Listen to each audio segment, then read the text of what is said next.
Υπάρχει μια κρυμμένη σιωπή πίσω από τη λάμψη των οθονών. Μια σιωπή που καταβροχθίζει τα μυαλά εκατομμυρίων ανθρώπων κάθε μία και μόνη μέρα. Και ίσως γνωρίζετε αυτή τη σιωπή πολύ καλά. Είναι εκείνη η στιγμή που κλείνετε μια εφαρμογή, κοιτάτε στο κενό, νιώθετε ένα παράξενο κενό στο στήθος σας και σκέφτεστε γιατί, ακόμα και συνδεδεμένος με ολόκληρο τον κόσμο, νιώθω ακόμα μόνος. Το πιο ανησυχητικό είναι ότι αν αυτό το συναίσθημα δεν γίνει κατανοητό και δεν αντιμετωπιστεί, δεν μεγαλώνει, απλώς διαβρώνει. Μεταμορφώνει δυνατούς ανθρώπους σε σκιές του παλιού τους εαυτού. Και αυτό ιστορικά ήταν πάντα ο δρόμος προς μια ζωή γεμάτη μεταμέλεια και συχνά προς ένα τραγικό τέλος που χαρακτηρίζεται από απομόνωση, παρορμητικές αποφάσεις και μια διαρκή αίσθηση ανεπάρκειας. Ο Μάρκος Αβρίλιος, ένας από τους πιο ισχυρούς άντρες που έζησαν ποτέ, αντιμετώπισε κάτι πολύ παρόμοιο. Κυβέρνησε μια ολόκληρη αυτοκρατορία, είχε στρατούς, κύρος, πλούτο, σεβασμό και όμως έγραψε εν σιωπή ότι η ψυχή διαμορφώνεται από αυτό που σκέφτεσαι επανειλημμένα. Αυτό σημαίνει ότι ακόμα και ένας αυτοκράτορας μπορεί να νιώσει μόνος αν τροφοδοτεί το μυαλό του με αυτό που το καταστρέφει. Ο ψηφιακός κόσμος κάνει ακριβώς αυτό σε εκατομμύρια σήμερα.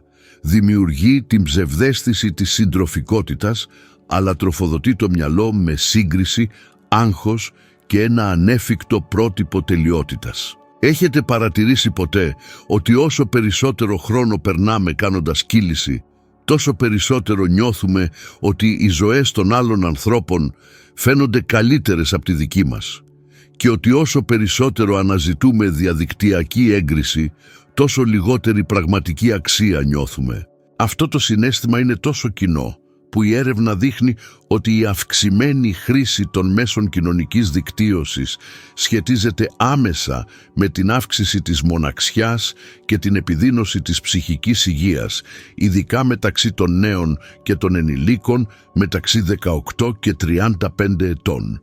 Είναι ένα παγκόσμιο φαινόμενο, σιωπηλό αλλά καταστροφικό. Ο Μάρκος Αβρίλιος είπε κάποτε «Αν οτιδήποτε εξωτερικό σε στενοχωρεί, ο πόνος δεν προέρχεται από το ίδιο το πράγμα, αλλά από την αντίληψή σου γι' αυτό». Και τι καθορίζει τον ψηφιακό κόσμο περισσότερο από τις διαστρεβλωμένες αντιλήψεις?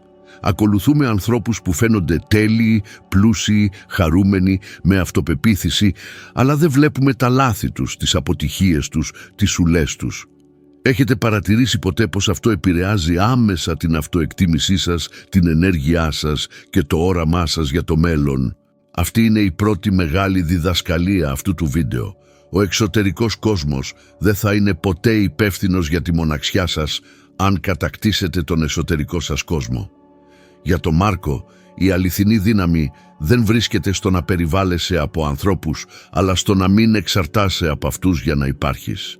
Για να το κατανοήσετε στην πράξη, φανταστείτε το εξής. Ξυπνάτε, παίρνετε το τηλέφωνό σας και πριν καν σηκωθείτε από το κρεβάτι, έχετε ήδη συγκρίνει τη ζωή σας με 10 διαφορετικούς ανθρώπους. Το μυαλό σας ξυπνάει τιμένο πριν καν ξεκινήσει η μέρα. Γι' αυτό πολλοί νιώθουν ένα ανεξήγητο βάρος στο στήθος τους. Γι' αυτό τόσοι πολλοί δίνουν την εντύπωση ότι όλα είναι καλά εξωτερικά, αλλά κουβαλούν μια εσωτερική αναταραχή. Και όταν αγνοούμε αυτόν τον κύκλο, το αποτέλεσμα δεν είναι ποτέ καλό. Πολλοί καλλιτέχνες και δημόσια πρόσωπα άρχισαν να καταραίουν ακριβώς όταν έχασαν τον έλεγχο των συναισθημάτων τους εν μέσω της ψηφιακής φήμης. Η Britney Spears, για παράδειγμα, πέρασε χρόνια ζώντας υπό την πίεση της δημόσιας εικόνας, των σχολείων και των προσδοκιών των άλλων και όλοι είδαν πως η συναισθηματική επιδείνωση μπορεί να καταστρέψει ακόμα και κάποιον φαινομενικά επιτυχημένο. Το πρόβλημα δεν ήταν ποτέ η ίδια η φήμη, αλλά η έλλειψη εσωτερικής κυριαρχίας στην παρουσία της. Από την άλλη υπάρχει ο αντίθετος δρόμος. Άνθρωποι όπως ο Κιάνου Ρίβς, για παράδειγμα, ζουν μια ζωή κάτω από τα φώτα της δημοσιότητας, αλλά καλλιεργούν μια τόσο στερεή εσωτερική γαλήνη που τίποτα από τον έξω κόσμο δεν φαίνεται να έχει αρκετή δύναμη για να τη διαταράξει. Αυτός είναι καθαρός, εφαρμοσμένος στοικισμός. Αυτή είναι πραγματική συναισθηματική ισορροπία. Ίσως τώρα να ζεις κι εσύ το ίδιο δίλημμα, περικυκλωμένος από ανθρώπους, περικυκλωμένος από περιεχόμενο, αλλά απομακρυσμένος από τον εαυτό σου. Και εδώ είναι που ο στοικισμός εμφανίζεται σαν φως μέσα στην ομίχλη, σου επιστρέφει τον έλεγχο. Σου υπενθυμίζει ότι η αληθινή μοναξιά δεν εμφανίζεται όταν είσαι χωρίς ανθρώπους, αλλά όταν είσαι αποκομμένος από τον εαυτό σου. Αν συνεχίσεις να αγνοείς αυτό το συναίσθημα, δεν θα εξαφανιστεί απλά. Η τάση είναι να μεγαλώσει μετατρεπόμενο σε άγχος, απώλεια σκοπού, ακόμα και κατάθλιψη. Αλλά αν παρακολουθήσεις αυτό το βίντεο μέχρι το τέλος, υπάρχουν 5 βαθιές διδασκαλίες, αντλημένες απευθείας από τη ζωή, τους αγώνες και τη σοφία του Μάρκου Αβρίλιου, ικανές να αλλάξουν ριζικά τη σχέση σου με τον ψηφιακό κόσμο, με τους άλλους και με τον εαυτό σου. Αν το πρώτο μέρος αποκάλυψε τον σιωπηλό κίνδυνο της μοναξιάς στον ψηφιακό κόσμο, τώρα θα καταλάβεις ακριβώς πώς θα το αντιμετώπιζε ο Μάρκος Αβρίλιος αν ζούσε σήμερα. Έγραψε ότι οι περισσότερες αναταραχές προέρχονται μόνο από τη φαντασία μας. Κι όμως, ζούμε σε μια εποχή όπου η φαντασία τροφοδοτείται 24 ώρες την ημέρα από ειδοποιήσεις, συγκρίσεις και μη ρεαλιστικές προσδοκίες. Γι' αυτό τόσοι πολλοί άνθρωποι αισθάνονται πνευματικά εξαντλημένοι ακόμα και χωρίς να έχουν βιώσει κάτι κακό κατά τη διάρκεια της ημέρας. Ο νους εξαντλείται πριν καν ξεκινήσει. Η δεύτερη μεγάλη διδασκαλία είναι: πρέπει να αναπτύξεις ένα εσωτερικό οχυρό που δεν εξαρτάται από τον εξωτερικό θόρυβο. Οι περισσότεροι άνθρωποι υποφέρουν επειδή εναποθέτουν την ηρεμία τους στα χέρια όσων δεν μπορούν να ελέγξουν τις γνώμες των άλλων, τα likes, τους ακόλουθους, τις γρήγορες απαντήσεις, την άμεση επικύρωση. Όπως όμως είπε ο Μάρκος Αβρίλιος, έχεις εξουσία πάνω στο μυαλό σου, όχι πάνω στα εξωτερικά γεγονότα. Αυτό σημαίνει ότι αν τοποθετήσεις την ηρεμία σου σε κάτι που δεν ελέγχεις, γίνεσαι ευάλωτος σε κάθε αλλαγή. Και ο ψηφιακός κόσμος αλλάζει συνεχώς. Ρώτα τον εαυτό σου, πόσες φορές ένιωσες άσχημα επειδή κάποιος δεν απάντησε στο μήνυμά σου ή επειδή η ανάρτησή σου είχε λιγότερα likes από όσα περίμενες ή επειδή είδες κάποιον να ταξιδεύει, να γυμνάζεται, να ψωνίζει, να ζει μια φαινομενικά τέλεια ζωή. Αυτό συμβαίνει σχεδόν σε όλους. Έρευνες δείχνουν ότι 70% των ανθρώπων έχουν αισθανθεί ανεπαρκείς αφού σύγκριναν τον εαυτό τους με κάποιον online. Δεν είναι έλλειψη δύναμης, είναι έλλειψη πνευματικής εκπαίδευσης. Εδώ είναι που ο στοικισμός προσφέρει ένα από τα πιο ισχυρά εργαλεία του, την εστίαση σε ό,τι είναι υπό τον έλεγχό σου. Φαντάσου την ακόλουθη κατάσταση, πολύ συνηθισμένη σήμερα. Ξυπνάς, ανοίγεις το τηλέφωνό σου και βλέπεις ότι κανείς δεν αλληλεπίδρασε με αυτό που δημοσίευσες το προηγούμενο βράδυ. Το στομάχι σου σφίγγεται. Το μυαλό σου δημιουργεί ιστορίες. Κανείς δεν νοιάζεται για μένα. Δεν είμαι ενδιαφέρον. Μένω πίσω. Αλλά στην πραγματικότητα τίποτα από αυτά δεν είναι αλήθεια. Είναι απλώς η αυτόματη αφήγηση του μυαλού. Η στοική εκπαίδευση συνίσταται στην αμφισβήτηση της αφήγησης, στην παρατήρηση χωρίς να εμπλέκεσαι. Ο Μάρκος Αβρίλιος έγραφε στο ημερολόγιό του κάθε πρωί, ακριβώς για να οργανώσει τις σκέψεις του και να υπενθυμίσει στον εαυτό του τι πραγματικά είχε σημασία. Και μπορείς να το εφαρμόσεις αυτό σήμερα. Πριν ανοίξεις οποιοδήποτε μέσο κοινωνικής δικτύωσης, κατέγραψε 2 γραμμές σχετικά με το πώς θέλεις να νιώσεις εκείνη την ημέρα. Φαίνεται απλό, αλλά αυτή η πρακτική αλλάζει εντελώς τον τρόπο που αντιδρά το μυαλό σου στον ψηφιακό κόσμο. Σύγχρονες έρευνες δείχνουν ότι η καταγραφή μικρών προθέσεων μειώνει το άγχος και την παρορμητικότητα. Ένα χαρακτηριστικό παράδειγμα εφαρμογής αυτής ακριβώς της αρχής είναι ο ηθοποιός Tom Holland, ο οποίος επέλεξε να απομακρυνθεί από τα μέσα κοινωνικής δικτύωσης όταν συνειδητοποίησε ότι η συνεχής πίεση και ο θόρυβος επηρέαζαν την ψυχική του υγεία. Αναλαμβάνοντας τον έλεγχο, βρήκε ξανά την ειρήνη, την συγκέντρωση και την διάβγεια. Αυτό είναι καθαρός στοικισμός στην πράξη, να προστατεύεις το μυαλό σου σαν να ήταν ένας ναός. Εδώ όμως είναι η πρόκληση για αυτό το κομμάτι. Δοκιμάστε να περάσετε τις επόμενες 24 ώρες εφαρμόζοντας έναν απλό κανόνα. Πριν ανοίξετε οποιαδήποτε εφαρμογή, ρωτήστε: αυτό είναι στον έλεγχό μου ή παραδίδω την ηρεμία μου στην τύχη? Αν δεν εξαρτάται από εσάς, αγνοήστε το. Αν εξαρτάται, δράστε με πρόθεση. Αυτή η μία και μοναδική συνήθεια μπορεί να επαναπροσδιορίσει τη σχέση σας με τον ψηφιακό κόσμο με έναν τρόπο που δεν έχετε βιώσει ποτέ στο παρελθόν. Και τώρα, πριν προχωρήσουμε, πρέπει να σας ρωτήσω κάτι σημαντικό. Αν αυτό το περιεχόμενο σας αγγίζει μέχρι στιγμής, παρακαλώ πατήστε το κουμπί της αρέσκειας και εγγραφείτε στο κανάλι. Αυτό είναι ζωτικής σημασίας για να καταλάβει το YouTube ότι αυτός ο τύπος βίντεο αξίζει να φτάσει σε περισσότερους ανθρώπους σε όλο τον κόσμο. Όταν το κάνετε αυτό, δεν υποστηρίζετε μόνο το κανάλι, αλλά βοηθάτε επίσης αυτό το μήνυμα να φτάσει σε όσους πραγματικά χρειάζονται να το ακούσουν. Αυτή η απλή κίνηση κάνει όλη τη διαφορά, ώστε να μπορώ να συνεχίσω να σας φέρνω περιεχόμενο σαν κι αυτό. Αν μέχρι τώρα έχετε κατανοήσει πώς γεννιέται η ψηφιακή μοναξιά και πώς να προστατεύσετε το μυαλό σας από το εξωτερικό χάος, έχουμε τώρα φτάσει στο πιο μεταμορφωτικό σημείο του στοικισμού, την τέχνη να μετατρέπουμε τη μοναξιά σε δύναμη. Ο Μάρκος Αβρίλιος πίστευε ότι η αληθινή δύναμη δεν αναδύεται όταν είμαστε περιτριγυρισμένοι από ανθρώπους, αλλά όταν μαθαίνουμε να βαδίζουμε σταθερά ακόμα και όταν είμαστε μόνοι.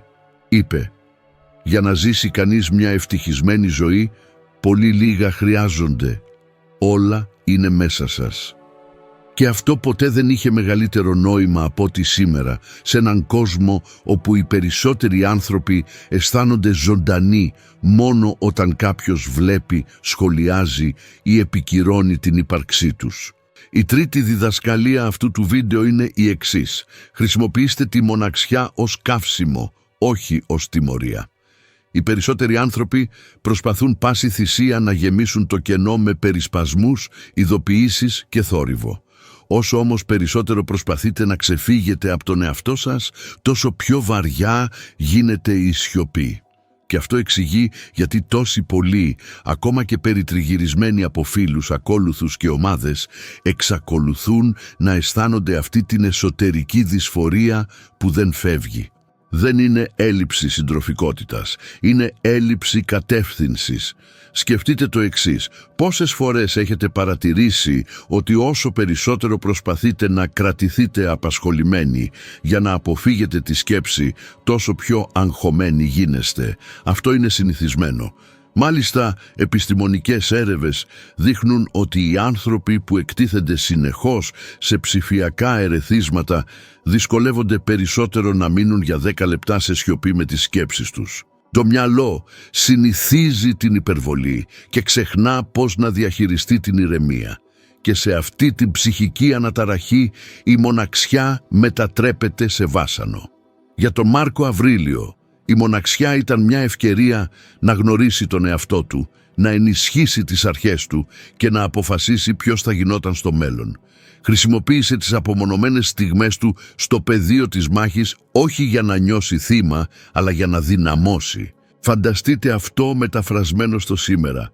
Είστε κουρασμένοι, ο κόσμος είναι θορυβώδης, το μυαλό σας ανήσυχο και αντί να βιαστείτε στην οθόνη, αποφασίζετε να χρησιμοποιήσετε τη στιγμή για να αναπροσαρμοστείτε. Αυτό όχι μόνο μειώνει το άγχος, αλλά ενισχύει επίσης τη διαυγιά σας και την αίσθηση κατεύθυνσης. Ένα σύγχρονο παράδειγμα: Παρά τη φήμη και την περιουσία του, ο Τζιμ Κάρεϊ πέρασε χρόνια παλεύοντας με βαθιά συναισθήματα κενού και αποσύνδεσης. Ο ίδιος είχε δηλώσει ότι αναζητούσε εξωτερική επικύρωση για να γεμίσει ένα εσωτερικό κενό που ποτέ δεν ικανοποιήθηκε πραγματικά. Αυτό είναι ένα πραγματικό παράδειγμα του πώς ακόμη και λαμπρά άτομα, όταν απομακρύνονται από τον εαυτό τους, μπορούν να βυθιστούν συναισθηματικά. Η αφρόντιστη μοναξιά μετατρέπεται σε χάος. Αλλά ευτυχώς υπάρχει και η άλλη όψη του νομίσματος και μπορείτε να τη χτίσετε. Ο στοικισμός μας διδάσκει να μετατρέπουμε τη μοναξιά σε παρουσία. Θέλετε μια απλή αλλά ισχυρή άσκηση? Για τις επόμενες 3 ημέρες εφαρμόστε αυτό που ο Μάρκος Αβρίλιος θα αποκαλούσε επιστροφή στη συνείδηση. 1 φορά την ημέρα καθίστε μόνοι για 5 λεπτά, χωρίς μουσική, χωρίς τηλέφωνο, χωρίς τίποτα. Απλώς παρατηρήστε το μυαλό σας. Οι περισσότεροι άνθρωποι δεν το έχουν κάνει ποτέ πραγματικά αυτό. Και όταν το κάνουν, συνειδητοποιούν πόσες άχρηστες, επαναλαμβανόμενες ή γεμάτες άγχος σκέψεις κυριαρχούν σε ολόκληρη την ημέρα τους. Αυτή η πρακτική αναπτύσσει ακριβώς αυτό που λείπει στον ψηφιακό κόσμο, την αυτογνωσία. Όταν αρχίζετε να κυριαρχείτε στο μυαλό σας, η μοναξιά πάβει να είναι βάρος. Γίνεται καθρέφτης. Ένας καθρέφτης που αποκαλύπτει τι έχει πραγματικά σημασία. Γι' αυτό τόσοι πολλοί άνθρωποι που βρίσκουν σκοπό, αθλητές, καλλιτέχνες, επιχειρηματίες, ηγέτες, περνούν μεγάλες περιόδους απομόνωσης για να χτίσουν κάτι σπουδαιότερο. Όχι επειδή απορρίπτουν τον κόσμο, αλλά επειδή κατανοούν ότι ο κόσμος αποκτά νόημα μόνο όταν το εσωτερικό του σπίτι είναι σε τάξη. Ο στοικισμός προσφέρει διάβγεια. Σας διδάσκει να βλέπετε κάθε συναίσθημα ως αγγελιοφόρο, όχι ως εχθρό. Η μοναξιά σας δείχνει ότι κάτι μέσα σας χρειάζεται προσοχή. Όχι για να σας τιμωρήσει, αλλά για να σας οδηγήσει σε μια ισχυρότερη, πιο συγκεντρωμένη, πιο προετοιμασμένη εκδοχή του εαυτού σας. Ορίστε μια προαιρετική αλλά ισχυρή πρόκληση. Για τις επόμενες 3 ημέρες, κάθε μέρα, αφιερώστε 5 λεπτά χωρίς ψηφιακά ερεθίσματα, απλώς παρατηρώντας τις σκέψεις σας. Στο τέλος της 3ης ημέρας, γράψτε μία μόνο πρόταση για το τι ανακαλύψατε, μία μόνο. Θα μπορούσε να αφορά έναν φόβο, μια επιθυμία, μια ενόχληση ή μια δύναμη που δεν είχατε παρατηρήσει. Αυτή η απλή, σιωπηλή άσκηση έχει χρησιμοποιηθεί από φιλοσόφους, πολεμιστές και ηγέτες σε όλη την ιστορία και μπορεί να αλλάξει εντελώς τη σχέση σας με τον εαυτό σας. Τώρα που κατανοείτε πώς να μετατρέψετε τη μοναξιά σε εσωτερική δύναμη, φτάνουμε σε ένα κρίσιμο σημείο. Πώς να χτίσετε πραγματικές συνδέσεις σε έναν ολοένα και πιο επιφανειακό κόσμο. Ο Μάρκος Αβρίλιος είπε: «Ό,τι δεν είναι καλό για την Κυψέλη δεν μπορεί να είναι καλό για τη Μέλισσα». Με άλλα λόγια, είμαστε κοινωνικά όντα, αλλά όχι με τη σύγχρονη έννοια της συσσόρευσης ακολούθων οι likes, μάλλον με την έννοια της καλλιέργειας σχέσεων που πραγματικά τρέφουν την ψυχή. Και αυτό ακριβώς λείπει σε εκατομμύρια ανθρώπους σήμερα, συνδέσεις που τρέφουν, όχι που εξαντλούν. Η αλήθεια είναι ότι παρά το ότι είμαστε πιο συνδεδεμένοι από ποτέ, δεν έχουμε υπάρξει ποτέ τόσο συναισθηματικά απομακρυσμένοι. Και αυτό δεν συμβαίνει μόνο σε εσάς, είναι ένα παγκόσμιο φαινόμενο. Πρόσφατες μελέτες δείχνουν ότι οι άνθρωποι που αφιερώνουν περισσότερες από 3 ώρες την ημέρα στα μέσα κοινωνικής δικτύωσης έχουν διπλάσιες πιθανότητες να αναφέρουν συναισθήματα συναισθηματικής απομόνωσης. Αυτό συμβαίνει επειδή ο ανθρώπινος εγκέφαλος δεν σχεδιάστηκε για να διαχειρίζεται χιλιάδες κενές μικροαλληλεπιδράσεις. Σχεδιάστηκε για βαθιούς δεσμούς. Το 4ο δίδαγμα του Μάρκου Αβρίλιου που εφαρμόζουμε εδώ είναι απλό αλλά μεταμορφωτικό. Να είστε εσκεμμένοι ως προς το ποιους αφήνετε να εισέλθουν στη ζωή σας. Δήλωσε: «Η ποιότητα της ζωής σας εξαρτάται από την ποιότητα των σκέψεών σας». Σήμερα μπορούμε να προσαρμόσουμε αυτή τη φράση ως εξής: Η ποιότητα της ζωής σας εξαρτάται από την ποιότητα των ανθρώπων που επιλέγετε να κρατάτε κοντά σας. Αυτό ισχύει τόσο για τις διαπροσωπικές όσο και για τις ψηφιακές σχέσεις. Ρωτήστε τον εαυτό σας πόσους ανθρώπους κρατάτε κοντά που μόνο σας τραβούν προς τα κάτω. Πόσοι σε συγκρίνουν, σε κριτικάρουν, σε υποτιμούν ή απλά σε χρησιμοποιούν για να γεμίσουν τη δική τους πλήξη. Οι περισσότεροι άνθρωποι προσκολώνται σε τέτοιες σχέσεις από φόβο μήπως μείνουν μόνοι. Εδώ όμως βρίσκεται το παράδοξο.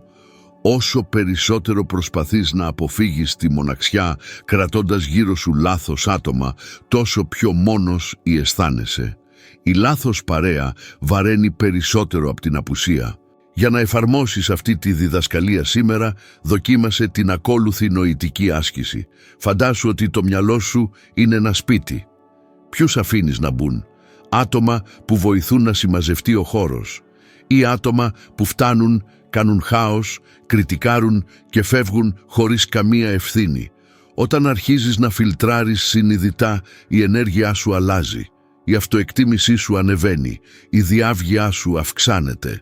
Και ένα ισχυρό παράδειγμα για το πώς η λάθος παρέα μπορεί να καταστρέψει κάποιον, η Amy Winehouse. Μια λαμπρή, τεράστια, μοναδική καλλιτέχνηδα, αλλά περιβαλλόταν από ανθρώπους απροετοίμαστους να τη βοηθήσουν συναισθηματικά, οι οποίοι τροφοδοτούσαν τους εθισμούς και την αστάθειά της. Η συνέπεια ήταν καταστροφική. Αυτό δεν σημαίνει ότι της έλειπε το ταλέντο, μάλλον ότι κανένα ταλέντο δεν μπορεί να αντέξει περιβάλλοντα που διαβρώνουν το μυαλό. Αυτή είναι μια ισχυρή προειδοποίηση για όλους μας. Τώρα ας δούμε την αντίθετη πλευρά. Άνθρωποι όπως ο Dwayne Johnson, για παράδειγμα, ο οποίος συχνά μιλάει για το πώς επιλέγει προσεκτικά τον κύκλο των φίλων και των συνεργατών του. Τονίζει ότι περιβάλλεται μόνο από ανθρώπους που μοιράζονται τις ίδιες αξίες, ηθική και σεβασμό. Αυτό δεν είναι τυχαίο. Αυτή είναι συναισθηματική πειθαρχία. Αυτός είναι ένας από τους μεγαλύτερους στοικούς πυλώνες. Να προστατεύεις την ενέργειά σου σαν να είναι ο πιο πολύτιμος πόρος σου. Αλλά πώς το εφαρμόζεις στην πράξη σε έναν ψηφιακό κόσμο? Εδώ είναι μια απλή τεχνική. Κάνε έναν συνειδητό κοινωνικό καθαρισμό.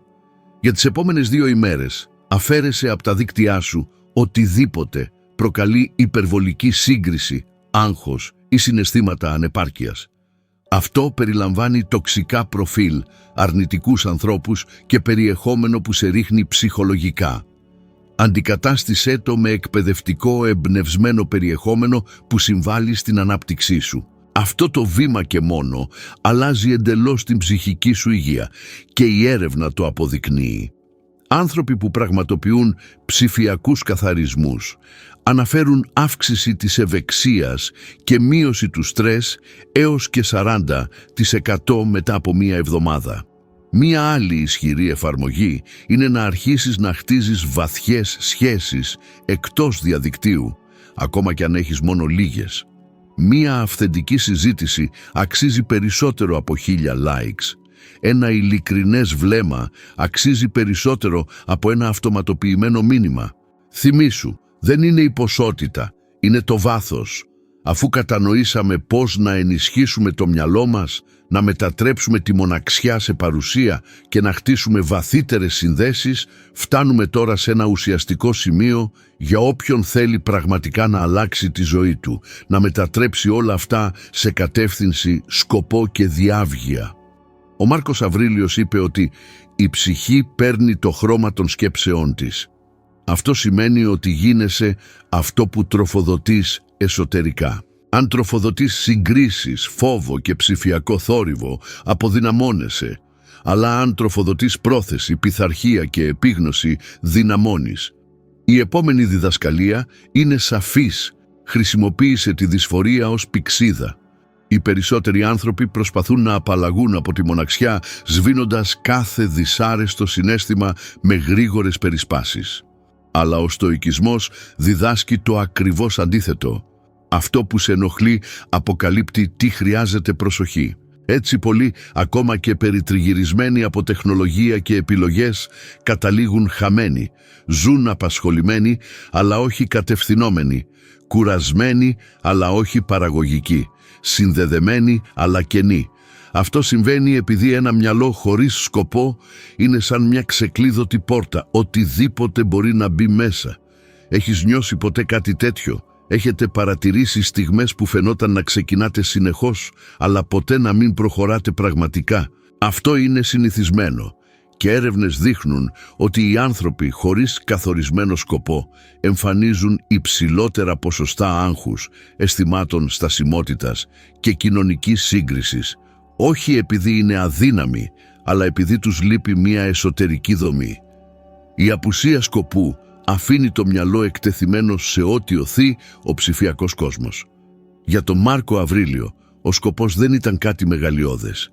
Ήταν μια καθημερινή δέσμευση στις προσωπικές αξίες κάποιου. Και μπορείτε να το εφαρμόσετε αντικειμενικά σήμερα. Επιλέξτε κάτι που πραγματικά έχει σημασία για εσάς και μετατρέψτε το σε πράξη, όχι σε θεωρία. Θα μπορούσε να είναι η φροντίδα της υγείας σας, η εκμάθηση κάτι καινούριου, η ανοικοδόμηση της αυτοεκτίμησής σας, η οργάνωση των οικονομικών σας ή η συναισθηματική σας ανάπτυξη. Δεν έχει σημασία ποιον δρόμο θα επιλέξετε. Αυτό που έχει σημασία είναι να επιλέξετε. Ένας απλός τρόπος για να ξεκινήσετε είναι να ορίσετε αυτό που ονομάζω την καθημερινή στοική τριάδα. 3 μικρές ενέργειες που θα εκτελείτε κάθε μέρα για τις επόμενες 30 ημέρες. Μικρές αλλά συνεπείς ενέργειες, όπως 10 λεπτά διάβασμα την ημέρα, 15 λεπτά άσκηση, 20 λεπτά μελέτη, οργάνωση ενός χώρου, μείωση της ψηφιακής κατανάλωσης πριν τον ύπνο ή καταγραφή των προθέσεών σας για την ημέρα το πρωί. Αυτός ο τύπος πρακτικής δημιουργεί νοητική και συναισθηματική δομή, ακριβώς όπως έκανε ο Μάρκος Αβρίλιος όταν έγραφε τις σκέψεις του πριν ξεκινήσει την ημέρα. Και για να δείξουμε πώς λειτουργεί αυτό στον πραγματικό κόσμο, ας δούμε το ταξίδι ανθρώπων όπως ο Κιάνου Ρίβς. Υπέστη βαθιές απώλειες, ακραία μοναξιά και στιγμές που θα γονάτιζαν οποιονδήποτε, αλλά αποφάσισε να μετατρέψει τα πάντα σε εστίαση, σκοπό και παρουσία. Η ήρεμη συμπεριφορά του, η ταπεινοφροσύνη και η πειθαρχία του είναι σαφείς αντανακλάσεις κάποιου που έμαθε να χρησιμοποιεί τη σιωπή και τον πόνο ως εργαλεία, όχι ως φυλακές. Αυτό είναι ένα σύγχρονο παράδειγμα του πώς οι στοικές αρχές μπορούν να διαμορφώσουν μία ολόκληρη ζωή. Τώρα σκεφτείτε τον εαυτό σας. Πώς θα ήταν η ζωή σας αν αντί να αντιδράτε στον κόσμο αρχίζατε να κατευθύνετε τον δικό σας δρόμο? Τι θα γινόταν αν η μοναξιά έπαβε να είναι απειλή και γινόταν χώρος για σχεδιασμό? Τι θα γινόταν αν κάθε μέρα είχε μια σαφή πρόθεση? Μελέτες δείχνουν ότι απλοί, καλά καθορισμένοι στόχοι που εφαρμόζονται καθημερινά μειώνουν δραστικά το αίσθημα της απώλειας ελέγχου. Το μυαλό ηρεμεί όταν ξέρει πού πηγαίνει. Ορίστε μια προαιρετική πρόκληση για να το ενισχύσετε. Για τις επόμενες 7 ημέρες επιλέξτε μια σταθερή ώρα, πρωί ή βράδυ, και κάντε μια σύντομη ανάλυση της ψηφιακής σας ημέρας. Ρωτήστε τον εαυτό σας, τι με έφερε σήμερα πιο κοντά σε αυτό που θέλω να γίνω? Τι με απομάκρυνε? Ποια ψηφιακή συνήθεια με εξάντλησε? Ποια νοητική πρακτική με ενδυνάμωσε? Απλώς αυτή η ειλικρινής αντανάκλαση, όταν αγκαλιαστεί πραγματικά, μπορεί να αναδιαμορφώσει το μυαλό σας με τρόπους που πιθανότατα δεν έχετε ξανασυναντήσει. Με αυτή την κατανόηση αρχίζετε να βλέπετε ότι η μοναξιά δεν είναι ο εχθρός σας. Είναι ένας χώρος όπου μπορείτε πραγματικά να βρείτε τον εαυτό σας. Ο ψηφιακός κόσμος δεν είναι ο κακός. Είναι ένα εργαλείο που μπορεί είτε να σας ελευθερώσει, είτε να σας παγιδεύσει ανάλογα με το πώς το χειρίζεστε. Και ο στοικισμός δεν είναι απλώς μια φιλοσοφία, είναι ένας οδηγός συναισθηματικής επιβίωσης για τον σύγχρονο κόσμο. Αν κάποιο μέρος αυτού σας άγγιξε, παρακαλώ μοιραστείτε αυτό το βίντεο με κάποιον ξεχωριστό. Μερικές φορές μια απλή κίνηση σαν αυτή έχει τη δύναμη να αλλάξει την πορεία κάποιου. Ανυπομονώ να σας δω στο επόμενο βίντεο.